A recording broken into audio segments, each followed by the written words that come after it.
আজকে সারাদিনটায় চলছে জ্যাম জট হ্যান বৃষ্টি এইসবের মধ্যে দিয়ে আমার সেই 6 সাইকেল দাদুর দেওয়া আমার সেই চলার সঙ্গী। হ্যালো বন্ধুরা, শুভ সকাল। আশা করি সবাই ভালো আছো আর আমিও খুব ভালো আছি। তো আমি সুপ্রভাত আর তোমরা দেখছো সুপ্রভাত লাইফস্টাইল ব্লগ। তো আজকে ভিডিও এখান থেকে শুরু করা যাক। বাইরে পড়ছে এখন প্রচণ্ড বৃষ্টি আর আমি ভাবছি যাবো বহরমপুর, কিন্তু কীভাবে যাবো সেটা বুঝতে পারছি না। কম করে 1 ঘন্টা ধরে রেডি হয়ে বসে রয়েছি, কিন্তু এখন পর্যন্ত যাওয়ার কোনো উপায় আমি দেখছি না। আমি প্রথমে দোকানে ছিলাম, দোকান থেকে শুরু হয়েছে বৃষ্টি আর কি, প্রায় 1 ঘন্টা হলো। তো বাইকটাও দোকানে রয়েছে, আমি বাইকটা দোকানে রেখে হাঁটতে আসলাম ছাতা নিয়ে, কারণ এত পরিমাণে বৃষ্টি পড়ছিল যে বাইক নিয়ে আসা সম্ভব হচ্ছিল না। তো যা বাড়ি এসে টোটাল রেডি হয়ে এখন রেডি হয়ে বসে রয়েছি। বৃষ্টি ছাড়লো একবার, বেরোতে যাবো, শুরু হয়ে গেলো আবার বৃষ্টি আর কি। তো এখন মেন বিষয় হচ্ছে আমার গাড়িটা দোকান থেকে আবার নিয়ে আসতে হবে এখানে। তো এটা এখন মেন বিষয় হয়ে দাঁড়িয়েছে। তো আদৌ বুঝতে পারছি না আদৌ আমি বহরমপুর যেতে পারবো কি পারবো না আর কি, কারণ যেভাবে বৃষ্টি হচ্ছে আমার মনে হয় না আজকে এখন ছাড়বে বলে। তো দেখা যাক কি হয় না হয়, তোমরা সাথে থাকো আর দেখতে থাকো ভিডিওটা। চলো। A few minutes later. Guys মোটামুটি 1 ঘন্টা পর বৃষ্টি ছাড়লো। তো এখন ফাইনালি বেরোলাম একটু বহরমপুরের উদ্দেশ্যে। আর কী কারণে যাচ্ছি সেটা তোমরা একটু পরেই বুঝতে পারবে। আর এখন যাচ্ছি আপাতত দোকান আর কি, কারণ দোকানে গাড়িটা আছে তোমাদের আমি প্রথমেই বলেছি। তো দোকান থেকে গাড়িটা নেবো, তারপর বেরোবো আর কি। এখন বিষয় হলো যে যেতে যেতে আবার বৃষ্টি হয় কিনা সেটা একটা বিষয়। ভাবলাম যাবো না ভেবেছিলাম, ভাবলাম আর কি বসে থেকে 15 মিনিট বসলাম, তারপর ভাবলাম যে যাবো না আর কি। এমন হলো না, যাই কাজটা সেরেই আসি। আর একটা ফর্ম আছে, যে ফর্মটা এরিয়া অফিসে আমাকে জমা করতে হবে। এটা সব থেকে বড় ব্যাপার, যে এটা ওই ফর্মটা জমা না করলে যে লাস্ট ডেট হয়ে যাবে তখন আর জমা করা হবে না। তো সামনে গাড়ি, সামনে দোকান, এবার তাহলে যাওয়া যাক। 1 hour later. আমাদের ওই সাইডটায় এত পরিমাণে বৃষ্টি হচ্ছিলো যে বৃষ্টি যারা বেরোতে পারছিলাম না, 1 ঘন্টা 1.5 ঘন্টা লেট করে বেরোলাম। আর এদিকে আধামানিক আসার পর থেকে এদিকে আর কোনো বৃষ্টি নেই, এদিকে পুরো শুকনো ওয়েদার, কিচ্ছু নেই, রোদ বলতে পারে একরকম। তো এই হচ্ছে এই বর্ষাকালের ওয়েদার, এখানে বৃষ্টি তো সেখানে নেই। ওই জন্য অনেকে ফোন করলাম, অনেকে বলছে বৃষ্টি হচ্ছে না, কী করছে, তাড়াতাড়ি আসো, আমি দোকান বন্ধ করবো। আমি এই জন্যই বুঝতে পারলাম হয়তো মিথ্যে কথা বলছে। তো যাই হোক, এদিকে বৃষ্টি নেই তো নেই, তো আমাকে এখন যেতে হবে। তো যাওয়ার আগে আমাকে উঠতে হবে গাড়িতে তেল, কারণ গাড়িতে তেল একদমই শেষ। তুমি তো প্রথমে যাবো পাম্পে তেল পুরি নেবো, তারপর যাবো রানীগাছে পেন টাইপ নেবো, তারপর যাবো বহরমপুর আর কি। তো চলো যাওয়া যাক। এখন চলে এসেছি পাম্পে, তাহলে চলো গাড়িতে আপাতত তেলটা পুরে নিয়ে যাক, তেলটা পুরে যাওয়া যাক আমার কাজে। A few minutes later. Guys আজকে মার্কেটে এসে প্রচণ্ড পরিমাণে ব্যস্ত হয়ে গেছে, ওই জন্য ভিডিও করা হচ্ছে না আর কি। তো একদিকে আমাদের বৃষ্টি শেষ করে এদিকে আসলাম, এদিকে এখন বৃষ্টি শুরু হলো। তো আমাদের ঝটপট ল্যাবে যেতে হবে, ল্যাব থেকে ছবিটা নিয়ে আসতে হবে আগে। তো চলো এখন যাওয়া যাক ল্যাবে। 2 hours later. গাইস আজকে সারাদিনটায় চলছে জ্যাম জট হ্যান বৃষ্টি এইসবের মধ্যে দিয়ে, কাজ কিছু হচ্ছে না, যে আমি নিজেও বুঝতে পারছি না। কারণ কাজ যা হবে একটা কাজ করতে অন্যান্য কাজ হচ্ছে, ভুলভাল কাজ হচ্ছে, টাইম মতো ঠিকঠাক হচ্ছে না। এখন বাজে প্রায় 3:30 বেজে গেছে, এখন আমি বাড়ি যেতে পারিনি।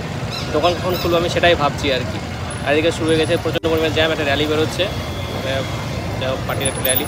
তো এটা দেখি বেরোক, তারপর আবার যেতে পারবো। ভেবেছিলাম কোনো কাজই হবে না, তো যদি দেখলাম যে শেষ পর্যন্ত সমস্ত কাজগুলোই হচ্ছে টুকটাক করে। তো দেখা যাক, র্যালিটা পার করি, তারপর তোমার সাথে কথা হচ্ছে। গাইজ আপাতত এতক্ষণে আসলাম আমি দোকান আর কি। আর দোকান আসতে অনেকটা দেরি হয়ে গেলো, এখন প্রায় 5:30 মতো বাজে। আর দেরি হওয়ার পিছনে কারণও রয়েছে, যে ফ্রেম আনতে গিয়ে তারপর অ্যালবাম আনতে গিয়ে অনেকটা দেরি হয়ে গেছে। বৃষ্টি পড়ছিল, যে কারণে বারবার সব জায়গায় দাঁড়াতে হচ্ছিলো। মোটামুটি 3-4 বার মতো বৃষ্টি এসেছে, যার জন্য আমাকে সব জায়গায় দাঁড়াতে হচ্ছে, ওয়েট করতে হচ্ছে। আর ফ্রেম আনতে একটু বেশি দেরি হয়ে গেলো। আমি ভাবলাম ওটা বললো যে ফ্রেমটা 4টের মধ্যে কেটে দেবে, দেখলাম হয়তো 10-15 মিনিট লাগবে ফ্রেম কাটতে রেডি করতে, তা করতে হয়ে যাবে। কিন্তু ওখান থেকে বেরোলাম আমি 4:45, প্রচণ্ড দেরি। তবুও ওরা বলে দেয় যে আগে ফোন করে দিতে, 2:30 আগে ফোন করতে। আমার সেটা করা হয়নি, বৃষ্টির জন্যই হয়নি আর কি। আর ফ্রেমটা নেবো সেটা আমার একদম খেয়ালও ছিল না, খেয়াল থাকলে হয়তো আগে ফোন করে বলে দিতাম। তো যাই হোক, প্রচণ্ড দেরি হয়ে গেছে, তোমার সাথে দেরি হয়ে গেল। তো কাস্টমার নেই, ভালো লাগছে না, কারণ 5:30-6টার মধ্যে কাস্টমার সব হয়ে চলে যায় আর কি। যেহেতু দেরি হলো সেহেতু কাস্টমার বাড়ি চলে গেছে, আবার হয়তো কালকে আসতে পারে। তো যাই হোক গাইস, আপাতত চলো কিছুক্ষণ দোকানে থাকি, আর ফ্রেমগুলো যেগুলো ছিল সেই ছবিগুলো সব রেডি করি, তারপর তোমার সাথে দেখা হচ্ছে, কথা হচ্ছে।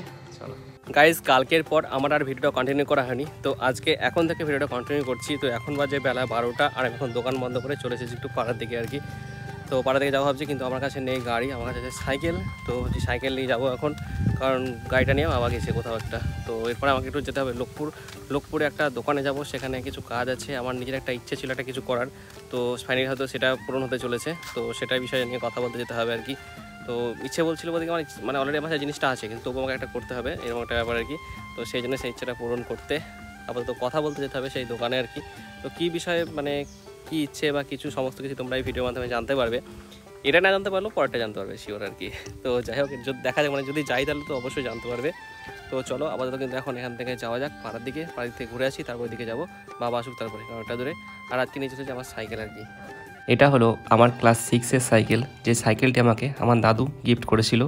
এবং সাইকেলে যদি এখনও খারাপ হয়ে গেছে, চালানো হয় না, মাঝে মধ্যে একদিন হয়তো বার করে ইচ্ছে হলে চালাই আর কি। গল্পের গায়ে ডানা জোড়া লেগে যায় আর শুধু প্রেম উড়ে আসে, কি যে ঠিক ভুল ভেবে ভেবে মুশকিল মন বুঝে ওঠে তাই তখন।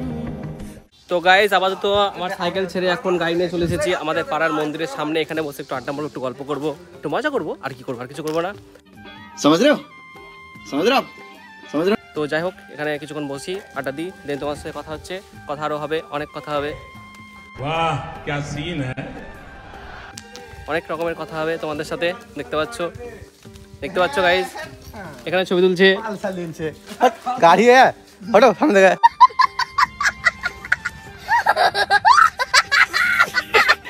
গাইজ যে একটা ছবি তুলতে হবে, বুঝতেই পারছো। এখানে একটা কাওয়াসাকি নিনজা গাড়ি দাঁড়িয়ে আছে, কাওয়াসাকি কোম্পানির গাড়ি। সেখানে ছবি না তুললে একটা ভালো খারাপ দেখায়। Dream bike, my dream bike,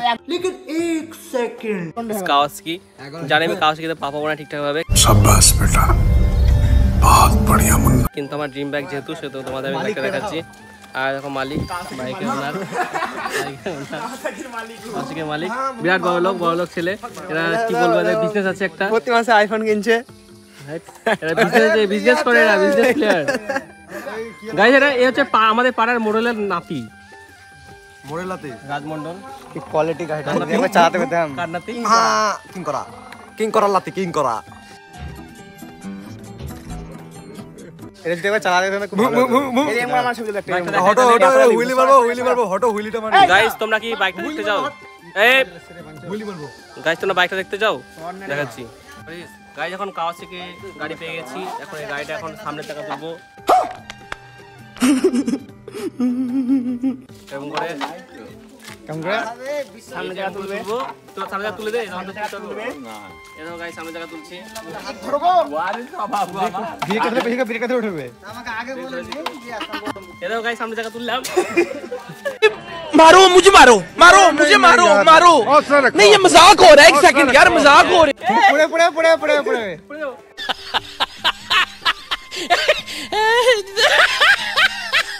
guys সামনে জায়গা তুললাম।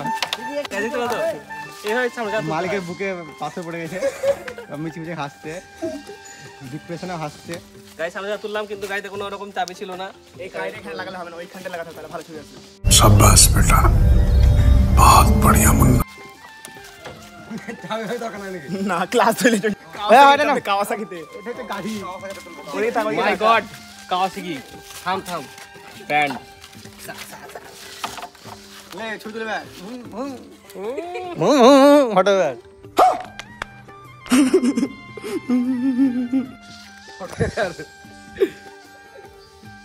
বড় ফটোগ্রাফার যুদ্ধ লাগবে এবার। না গো 2 hours later. গাইজ এখন বাজে বিকেল 4টে, আর এখন আমি যাচ্ছি একটু সারগাছি, কারণ আমাকে একটা অ্যালবাম একটা নয় দুখানা অ্যালবাম আছে, যেটা ডেলিভারি করতে হবে। আমি ভুলেই গেছিলাম একদম যে আজকে অ্যালবাম ডেলিভারি করার ডেট ছিল, সেটা কথা আটকে যাচ্ছে, কারণ কি জানি বুঝতে পারছি না। দোকান আসছিলাম, দোকান আসার পর মনে পড়লো যে মানে কাজটা বাকি আছে, তো এখন সেই কাজটা কমপ্লিট করতে যাচ্ছি। কারণ গাইজ আমি কথা যেদিন দিয়ে দিই সেদিন কথা, মানে আমি যদি বলি আজকে দেবো তো সেদিনই দেবো, এরকম একটা ব্যাপার আমার মধ্যে আছে। তো যার জন্যই তো চলো আবার এখন যাওয়া যাক সারগাছি। তোমরা হয়তো ভাবছো যে আমি বিকেলবেলা যে বেরোলাম তারপরে ভিডিওটা কন্টিনিউ হয়নি কেন। এটা মারাত্মক লেভেলের এক্সপিরিয়েন্স, এবং বলতে পারো একটা শিক্ষা হলো বলতে পারো এটা আমার। কারণ আমি যে অ্যালবামটা আমি নিয়ে যাচ্ছিলাম ডেলিভারি করতে, সেটা আমি ঝুলিয়ে নিয়ে যাচ্ছিলাম, মানে বাইকে যে হ্যাঙ্গার রয়েছে তো সেখানে ঝুলিয়ে নিয়ে যাচ্ছিলাম। তো প্রতিদিন আমি ওই হ্যান্ডেলটাকে না 2 পাক দিয়ে একটু উঁচু করে নিই। তো আজকে কি হয়েছে, আমি 1 পাক দিয়েছি, বললাম যে রোডেই তো যাচ্ছি, আর আমাদের রোডে সেভাবে কোনো বাম্পার নেই, তো আমি ভাবলাম যে কিছু হবে না, সেইভাবে আমি কিন্তু আমি নিয়ে যাই। এবার কি একটা জায়গাতে উঁচু করে একটু মাটি ছিল, আমি তার ঠিক পাশ দিয়ে গিয়েছি, আর ব্যাগটা গেল পুরো ছিঁড়ে, প্লাস যে অ্যালবামটা ছিল অ্যালবামটা পুরো শেষ, মানে পুরো ঘষে গিয়েছে পুরো ওপরের কভারটা পুরো, মানে আমার তো মাথায় হাত আর কি গাইস, কী বলবো। তো সেই দুঃখে আমি ভিডিও বানাতে পারিনি, কারণ অনেক টাকা লস হয়ে গেল, আমাকে পুরোটা আবার করতে হবে, কিচ্ছু করার নেই, নিজের ভুল শুধুমাত্র এটা। এই একবার ভুল হলো, জীবনে আর দ্বিতীয়বার এই ভুল করবো না। যখন কোনো জায়গায় কোনো কিছু মানে অ্যালবাম ডেলিভারি হলো, বা অ্যালবাম যখন কারোর কাছ থেকে নিতে যাবো কোনো থেকে কোনো ল্যাব থেকে, আমি অবশ্যই সাথে করে একজনকে নিয়ে যাব। কারণ এই ভুলটা আমি, যদি কোনো ফটোগ্রাফার আমার এই ব্লগটা দেখে থাকো তাদেরকেও বলছি, দয়া করে নিজে প্রস্তুতি করে আনতে যেও না, এইরকম হবে। আমার এই এত বছরের এক্সপিরিয়েন্স থেকে আজকে আমার সাথে প্রথম এরকম ঘটনা ঘটে গেল। আমি বরাবরই কিন্তু আমি একদম পুরো ঠিকঠাকভাবে নিয়ে আসি, কিন্তু কোনোদিন এমনটা হয়নি। আজকে হুট করে যে কী হয়ে গেল, মানে আমার তো পুরো মাথায় হাত হয়ে গেছে। আমি ভাবছিলাম যে কী করবো, কারণ একই কাজটা একটু ছোটো কাজ ছিল, আর মানে কাজটা এমনিতেই লস, তারপর আবার এই লস আর কি। তো কিছু বলার নেই গাইস। তো এই জন্য মন মেজাজ খারাপ, ওই জন্য ভিডিওটা আমি অন করিনি। তো এখন আমি দোকানে ছিলাম, বাড়ি যাচ্ছিলাম, ভাবলাম তোমাদের একবার বলা দরকার। এবং যদি কোনো ফটোগ্রাফার ভাই দাদা আমার ভিডিওটা দেখে থাকো, তাদের একটা বুঝে যাবে যে না, এরকম করাটা উচিত না। তো যাই হোক গাইস, চলো এখন আমি বাড়ি যাব। ভিডিওটা আজকে আর কন্টিনিউ হবে না। আর জানি ভিডিওটা অবশ্য তোমাদের ভালো লাগেনি, কারণ ভিডিওটার মধ্যে কোনো কিছুই নেই আর কি, একদম বেকার ভিডিও হয়েছে। তো যাই হোক, তবুও বলছি, যদি ভালো লেগে থাকে তো অবশ্যই লাইক কমেন্ট শেয়ার এবং চ্যানেলটিকে সাবস্ক্রাইব করে দিও। আর যদি ফেসবুক থেকে দেখে থাকো তাহলে অবশ্যই পেজটি ফলো করে দিও। তো গাইস, টাটা, দেখা হচ্ছে নেক্সট ভিডিওতে।